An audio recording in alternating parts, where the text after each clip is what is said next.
आऊज़ुबिल्लाहि मिनश्शैतानिर्रजीम बिस्मिल्लाहिर्रहमानिर्रहीम अस्सलामु अलैकुम वरहमतुल्लाहि वबरकातुहू। नाजरीन, अज दी वीडियो दे विच बड़ा ही मज़ा आने वाला है। तो ये तुहानू जिहड़ी तस्वीर नज़र आ रही है इस बंदे दे बारे अंदर एक छोटा जिन्ना क्लिप तुहानू सुनाना है, जिहड़ा जिन दी जुबानी गल है कि जिन ने इहदे बारे अंदर खुद दस्सिया है। ये वीडियो तुहानू मैं अज सुनावांगा, लेकिन उस तो पहला अगर चैनल नू तुसीं सबसक्राइब नहीं कीता, पहला सबसक्राइब करो तो बैल आइकॉन नू भी ऑन कर दिओ। पीर अज़मत के बारे अंदर तुसीं जानते होवोगे, बहुत सारिया वीडियो जिहड़ियां ने नैट के उत्ते मौजूद ने, जिहदे विच वहांदे ने कि वह जिन्नात नू कढदे ने।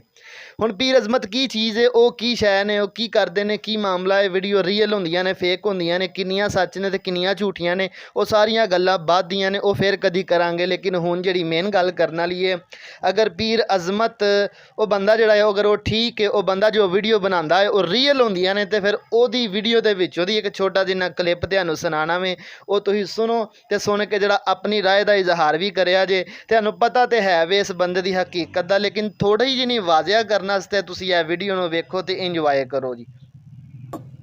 नाम तेरा क्या? जिन बोल। मोहम्मद अली। मुसलमान होना चाहता हूँ।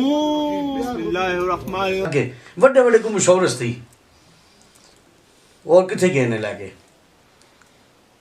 बड़ा बड़ा शरीफ गए हैं। केड़ा जी? केड़ा शहर दसे ने? बड़ा बड़ा शरीफ। अच्छा, उत्थे के होया, के कहानी है उत्थे की ओदे? सरकार उत्थे कुछ भी नहीं, सब झूठ है। कोई रहमत नहीं उत्थे बरसती है, एवें दुनिया ते उत्थे लगी हुई है। मगर ए सच्ची गल आखदा पिया तू? हाँ जी, मैं सच्ची गल आखदा पिया, क्योंकि मैं गया आ 3 दफा। हाँ, ए जेड़े बैठे इन्हां दे नाल। हाँ हाँ जी। ते तेरा कोई इलाज नहीं होया? नहीं, उत्थे मेरा कोई इलाज नहीं होया। मैं तो खुशी खुशी गया ते खुशी खुशी आया। तो उत्थे ज़ाहिर नहीं होया? नहीं सरकार, किथे बैठा रहे तू? उत्थे ज़ाहिर क्यों नहीं होया? मैं तो सरकार सारे ही फिरदा गया, फिरदा रहा, और सारे इस फिर तो- के आई। और इस ये तो- तो समा किते गए नहीं, मैं तो सारे फिर के आई। और मोटा मोटा और केड़ी कोई बड़ी बड़ी? हाँ जी सज्जनों ते मित्रों, तुसीं वीडियो नू वाच कर लिया। वीडियो चंगी लगे तो वीडियो नू लाइक शेयर ते अपने दोस्तां नाल ज़्यादा से ज़्यादा नू शेयर करो। चैनल नू सबसक्राइब करो। अस्सलामु अलैकुम।